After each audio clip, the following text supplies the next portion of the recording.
అండి, అందరికీ నమస్తే. Welcome to Mokshasri DIY. ఈరోజు వీడియోలో నేను మీకు 6 to 12 months బేబీకి shirt cutting and stitching video చూపిస్తున్నానండి. సో దానికోసం మనము డబల్ ఫోల్డింగ్ వేసుకున్న తర్వాత ఈ ఓపెన్ సైడ్ వచ్చేసి 1.5 ఇంచ్ ఇలాగా మార్క్ చేసుకోవాలి. ఎందుకంటే అది కాజాలకి అలాగే మనం బటన్స్కి ఫోల్డ్ చేస్తాం కదా అండి, దాని గురించి. విడ్త్ వచ్చేసి నేను 6 ఇంచెస్కి ఒక 1 ఇంచ్ ఖర్చుకి యాడ్ చేసుకొని ఇలా మార్క్ చేసుకుంటున్నాను 14 ఇంచెస్. సో చూడండి, 6 ఇంచెస్ ఒక 1 ఇంచ్ ఖర్చుకి యాడ్ చేసుకుంటున్నాను. సో ఇలా మార్క్ చేసిన తర్వాత కింద వచ్చేసి 1 ఇంచ్ మనం ఫోల్డింగ్కి మార్కింగ్ చేసుకోవాలి. సో లెంత్ వచ్చేసి 12 ఇంచెస్ మార్క్ చేస్తున్నానండి. అలాగే ఒక 1/2 ఇంచ్ మనం ఖర్చుకి యాడ్ చేసుకోవాలి, మార్క్ చేసుకోవాలి. సో ఇక్కడ మనము ఇటు సైడ్ ఫోల్డింగ్ నుంచి 1.5 ఇంచ్ వదులుకొని మనం షోల్డర్ 4.5 మార్క్ చేసుకోవాలి. సో దాంట్లో సగం నెక్ విడ్త్ మార్క్ చేస్తున్నానండి. సో జాగ్రత్తగా చూడండి, మీకు రివర్స్ కనిపిస్తుందేమో. సో ఇలాగా మనము దానికి 1/2 నెక్ మార్కింగ్ వేసుకోవాలి. సో అక్కడి నుంచి ఫ్రంట్ నెక్ వచ్చి 2.5 పెడుతున్నాను. అలాగే బ్యాక్ నెక్ వచ్చేసి 3/4 ఇంచెస్ పెడుతున్నానండి. సో ఇలాగా రౌండ్ మార్క్ చేసుకోవాలి. సో ఇలాగా రౌండింగ్ మార్కింగ్ చేసుకోవాలి. కన్ఫ్యూజ్ ఏం అవ్వద్దండి, నేను మరీ కూడా చూపిస్తాను. సో ఇలా ఎక్స్ట్రా క్లాత్ 1.5 ఇలా ఫోల్డ్ చేసేసి 6 ఇంచెస్ ఇలాగా మనం లూజింగ్ మార్క్ చేసుకోవాలి. తర్వాత షోల్డర్ డౌన్ వచ్చేసి 4.5 పెడుతున్నానండి. సో 4.5 ఇలా మార్క్ చేసుకోవాలి డౌన్. సో అక్కడి నుంచి సేమ్ షోల్డర్ మనం ఎంతైతే తీసుకున్నామో దాన్ని 4.5 ఇలా మార్క్ చేసుకొని బాక్స్ లాగా మార్క్ చేసుకొని ఒక 1 ఇంచెస్ ఇలా మార్క్ చేసుకోవాలి. ఆర్మ్ హోల్ రౌండింగ్ తీయాలి. సో అక్కడి నుంచి షోల్డర్ దగ్గర ఒక 1/2 ఇంచు ఇలాగా డౌన్ మార్కింగ్ వేసుకోవాలి. సో ఇప్పుడు మనము కింద కూడా సేమ్ అలాగే 6 ఇంచెస్ మార్క్ చేసుకొని ఇప్పుడు కట్ చేసుకుందాం. నెక్ ఏం కట్ చేయొద్దండి. సో ఇటు సైడ్ వచ్చేసి ఓపెన్ చేసుకుందాం. సో ఓపెన్ చేసిన తర్వాత చూడండి, సో ఫ్రంట్ పార్ట్ వచ్చేసి ఓపెన్ ఉంటుంది, బ్యాక్ వచ్చేసి ఫోల్డింగ్ ఉంటుందండి. సో చూడండి, మనం ఫ్రంట్ బటన్ పెడతాం కదా, అందుకని ఫ్రంట్ పార్ట్ ఓపెన్ ఉంటుంది. సో ఇప్పుడు front part 2.5 inch neck down అన్నాను కదా అండి. సో దీన్ని 1.5 ఇంచ్ ఇలా ఫోల్డ్ చేసి మనము నెక్ విడ్త్ దాంట్లో సగం ఇలా మార్క్ చేసుకొని ఇప్పుడు రౌండ్గా మార్క్ చేసుకొని కట్ చేసుకోవాలి. సో ఇలాగా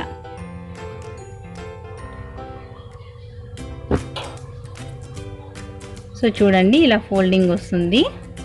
సో ఇప్పుడు బ్యాక్ వచ్చేసి 1 ఇంచ్ కానీ ఒక 3/4 ఇంచ్ కానీ ఇలాగా మార్క్ చేసుకొని దాన్ని జస్ట్ అలాగా కర్వ్ లాగా తీసి కట్ చేసుకోవాలి. చాలా ఈజీ అండి చిన్నపిల్లల shirt stitching cutting. So complete అయిపోయింది. సో ఇలా వస్తుంది. ఇప్పుడు హ్యాండ్స్ కట్ చేసుకుందాం. సో ఈ మిగిలిన క్లాత్ని ఇలాగా డబల్ ఫోల్డింగ్ వేసుకొని దాన్ని కూడా డబల్ ఫోల్డింగ్ వేసుకోవాలి. సో చూడండి, ఫోల్డ్ ఉండేది పైకి ఉండేలాగా చూసుకోండి. సో ఇప్పుడు 1 ఇంచ్ ఇలాగా ఫోల్డింగ్కి మార్కింగ్ వేసుకొని స్ట్రైట్గా మార్క్ చేసుకోవాలి. తర్వాత 3.5 ఇంచ్ అయితే సరిపోతుందండి పిల్లలకి. సో ఇలా మార్క్ చేసుకోవాలి. సేమ్ కింద కూడా అలాగే మార్క్ చేసుకొని దాన్ని మనం ఎంతైతే లెంత్ తీసుకున్నామో దానికి 1/2కి ఇలాగ మార్క్ చేసుకోవాలండి. కింద కూడా సేమ్ మనం ఆర్మ్ హోల్ డౌన్ తీయడానికి ఇలాగ మార్క్ చేసుకోవాలి. సేమ్ మనము దేనికైనా కానీ హ్యాండ్స్ తీయడము ఇలాగే అండి, మనకి పర్ఫెక్ట్గా వస్తాయి అలాగైతే. ఇప్పుడు ఆర్మ్ హోల్ రౌండ్ ఎంత ఉందో చెక్ చేసుకుందాం. 5 ఇంచెస్ వచ్చింది కదా, ఆ 5 ఇంచెస్ని మనము ఇలాగా క్రాస్గా మార్క్ చేసుకోవాలి. సో 5 ఇంచెస్ని ఇలాగా కరెక్ట్ వస్తుంది మనకి అప్పుడు. సో ఇప్పుడు ఇలాగా షేప్ తీసుకోవాలి, ఒక ఇలాగా ఎస్ ఆకారంలో వచ్చేలాగా ఇలా షేప్ తీసిన తర్వాత ఇప్పుడు మనము చెక్ చేసుకోవాలి. తర్వాత ఇక్కడ వచ్చేసి ఒక 4 ఇంచెస్ పెడుతున్నానండి. 3.5 కానీ 4 కానీ మనం ఎంతైతే ఖర్చుకే వదులుకుంటామో సేమ్ అంతే ఇక్కడ కూడా 1 ఇంచ్ ఇలా మార్క్ చేసుకొని కట్ చేసుకోవాలి. అక్కడ క్రాస్గా మార్క్ చేశాను కదా అండి, అది ఫోల్డ్ చేసేటప్పుడు మనకి లోపలికి వెళ్ళిపోతుందండి, సరిపోతుంది. సో ఇప్పుడు ఇలాగా మనము నెక్ పీస్ కోసము ఇలాగా క్రాస్ పీస్ తీసుకోవాలి. ఇప్పుడు మనం స్టిచ్ చేసుకుందాము. హ్యాండ్స్ని వచ్చేసి ఇలాగా డబల్ ఫోల్డింగ్ మీద ఇలా చూడండి, ఇలా డబల్ ఫోల్డింగ్ వేసి స్టిచ్ చేసుకోవాలి. చాలా ఈజీగా స్టిచ్ చేసుకోవచ్చండి మనమే. చిన్న పిల్లలకి మన ఇంట్లో సార్ వాళ్ళది మనము షర్ట్ స్టిచ్ చేయించుకున్నప్పుడు మనకి కొద్దిగా క్లాత్ మిగులుతుంది కదా అండి, బార్న్ బేబీస్కి కానీ చిన్నపిల్లలు 3 ఇయర్స్ వరకు కూడా క్లాత్ మిగులుతుంది. మనం అలా తెచ్చుకొని ఆ బిట్స్ వచ్చేసి మనం స్టిచ్ చేసుకోవచ్చు. సో ఎక్స్ట్రా పీస్ కట్ చేసుకొని సో 2 హ్యాండ్స్ ఇలాగే స్టిచ్ చేసుకోవాలి. ఇప్పుడు నెక్ పీస్ స్టిచ్ చేసుకుందాము. ఇలాగ క్రాస్ పీస్ తీసుకొని సో చూడండి, క్రాస్ పీస్ని ఇలాగ ఆపోజిట్ పెట్టి స్టిచ్ చేసుకోవాలి. దేనికైనా కానీ మనం క్రాస్ పీస్ స్టిచ్ చేసుకునేది ఇలాగే స్టిచ్ చేసుకోవాలండి, అప్పుడు మనకి బాగా క్లాత్ స్ట్రెచ్ అవుతుంది. సో చూడండి ఇలాగా. సో ఇప్పుడు మనము 1.5 క్లాత్ ఫ్రంట్ వదులుకున్నాం కదా, 1 సైడ్ది ఇలాగా ఫోల్డ్ చేసి స్టిచ్ చేసుకోవాలండి. సో మనం దేనికైతే బటన్స్ పెట్టుకుంటామో ఇక్కడ పట్టి వచ్చి ఉంటుంది కదా అండి, దాన్ని మనం స్ట్రైట్గా ఒక స్టిచ్ పెట్టేసుకోవాలి. ఒక సైడ్ది వచ్చేసి, ఇంకొక సైడ్ది వచ్చేసి ఒక 1/2 ఇంచు ఇలాగా ఫోల్డ్ చేసి స్టిచ్ చేసుకోవాలి. ఇది మనం బటన్స్ పెట్టే దాని గురించి అండి. ఇలాగా మనము ఎక్కడి వరకు అయితే మనము మార్కింగ్ వేసుకున్నామో అక్కడ ఇలాగా చిన్న టక్స్ పెట్టుకోండి గుర్తుండడానికి. సో ఇటు సైడ్ మనం కాజాలు పెడతాం కదా అండి, మనం ఏం స్టిచ్ చేసుకోవాల్సిన అవసరం లేదు. పైన కింద వచ్చేసి జస్ట్ అలాగా కదలకుండా ఒక స్టిచ్ పెట్టేసుకోవాలి.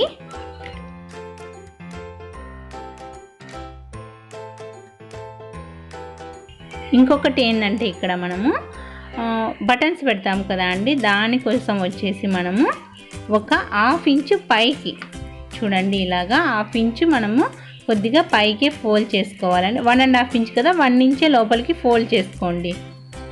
అందుకే నేను ఇలాగా టక్స్ పెట్టుకోమన్నానండి. సో ఇలాగా మనము 1 ఇంచ్ ఫోల్డ్ చేసుకోవాలి. 1/2 ఇంచు పైన ఎక్స్ట్రా క్లాత్ వదులుకొని 1 ఇంచ్ ఇలాగా ఫోల్డ్ చేసి స్టిచ్ చేసుకోవాలి.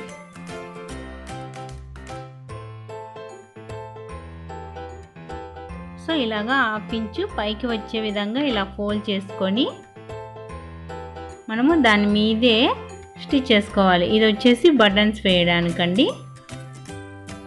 సో స్ట్రైట్గా స్టిచ్ చేసుకుందాం.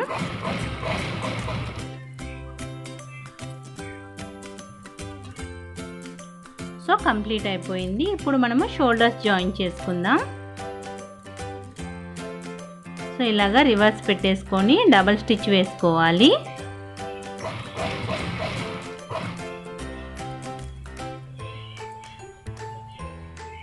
సో ఇలా స్టిచ్ చేసిన తర్వాత ఇప్పుడు మనము హ్యాండ్స్ స్టిచ్ చేసుకుందామండి. హ్యాండ్స్ వచ్చేసి మనం షోల్డర్ ఎక్కడైతే జాయిన్ చేసుకున్నామో సెంటర్ పాయింట్ టు సెంటర్ ఇలాగా మ్యాచ్ అయ్యే విధంగా చూసుకొని ఇప్పుడు స్టిచ్ చేసుకుందాం. ఇలాగ సెంటర్ నుంచి స్టిచ్ చేసుకున్నామంటే మనకు క్లాత్ వచ్చేసి అడ్జస్టింగ్ సరిపోతుందండి. లేదంటే మనము ఒక సైడ్ నుంచి తీసుకున్నామంటే 1 సైడ్ ఎక్కువ వచ్చేది అలాగా రాంగ్ అవుతుంది. సో ఇలా స్టిచ్ చేసుకుంటే మనకి పర్ఫెక్ట్గా వస్తుంది. సో ఇప్పుడు బ్యాక్ సైడ్ స్టిచ్ చేసుకుందాం. సో సేమ్ అటు సైడ్ హ్యాండ్స్ కూడా ఇలాగే స్టిచ్ చేసుకోవాలి. ఇలా అడ్జస్ట్ చేసుకుంటూ స్టిచ్ చేసుకోవాలి. డబల్ స్టిచ్ వేసుకోవాలండి. మీకు వీడియో లెంతీ అవుతుందని చెప్తున్నానండి, ప్రతిదీ చూపించాలంటే వీడియో లెంతీ అవుతుంది. సో ఇలా హ్యాండ్స్ 2 స్టిచ్ చేసిన తర్వాత ఇప్పుడు మనము సైడ్స్ జాయిన్ చేసుకుందాము. సో ఇక్కడ వచ్చేసి మనము ఎక్స్ట్రా 4 ఇంచెస్ కదా, ఎక్స్ట్రా 1 ఇంచ్ వదులుకున్నాం కదా, సేమ్ అలాగా చూసుకుంటూ మొత్తం స్టిచ్ చేసుకోవాలి. ఆర్మ్ హోల్ వచ్చేసి 5 ఇంచెస్ అనుకున్నాం కదా, ఇలా మార్క్ చేసుకొని మొత్తం ఒకసారి చెక్ చేసుకొని స్టిచ్ చేసేసుకోవాలి. సో ఇలాగా 2 సైడు ఇలాగా డబల్ స్టిచ్ వేసుకోవాలి. సో కింద వచ్చేసి 1 ఇంచెస్ వదులుకున్నాం కదా, దాన్ని ఇలాగా డబల్ ఫోల్డింగ్ చేసుకొని స్టిచ్ చేసుకోవాలి. సో చూడండి, సో కంప్లీట్ అయిపోయింది కదా. ఇప్పుడు మనము నెక్ పార్ట్ స్టిచ్ చేసుకుందాము. సో ఈ నెక్ దగ్గర క్రాస్ పీస్ తీసుకున్నాం కదండి, దాన్ని ఇలాగా 1/2 ఇంచ్ ఇలాగా ఫోల్డ్ చేసి ఇప్పుడు మనము ఇలాగా స్టిచ్ చేసుకుందాం.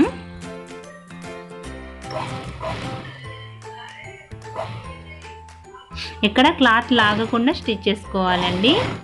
లాగితే క్లాత్ క్రాస్ కదా ముడతలు వచ్చేస్తాయి. సో ఇలాగ లూజ్ పెట్టి స్టిచ్ చేసుకోవాలి. తర్వాత ఈ ఎక్స్ట్రా పీస్ కట్ చేసుకొని అక్కడ కూడా ఒక 1/2 ఇంచ్ క్లాత్ వదులుకొని లోపలికి ఫోల్డ్ చేసుకొని స్టిచ్ చేసుకోవాలి. సో ఇలాగ కట్స్ పెట్టుకోవాలండి. అప్పుడు మనకి కర్వ్ తిరుగుతుంది నీట్గా రౌండ్ అనేది. సో దాన్ని ఇప్పుడు మనము ఇలాగ రివర్స్ చేసుకొని సో ఇప్పుడు మనం స్టిచ్ చేసుకుందాం. మీరు హెమ్మింగ్ చేసుకోవాలంటే దాన్ని ఇలాగ లోపలికి ఫోల్డ్ చేసి స్టిచ్ చేసుకోండి. నేను చిన్నగా పైపింగ్ లాగా పెడదాం అనుకుంటున్నాను. సో ఇలాగ స్టిచ్ చేస్తాను.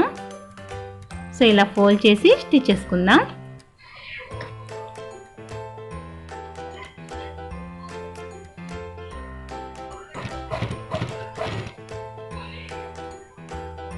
సో ఇలా ఫోల్డ్ చేసుకుంటూ మొత్తం క్రాస్ పీస్ కదా ఇలాగ అడ్జస్ట్ చేసుకుంటూ స్టిచ్ చేసుకోవాలి. సో కంప్లీట్ అయిపోయింది.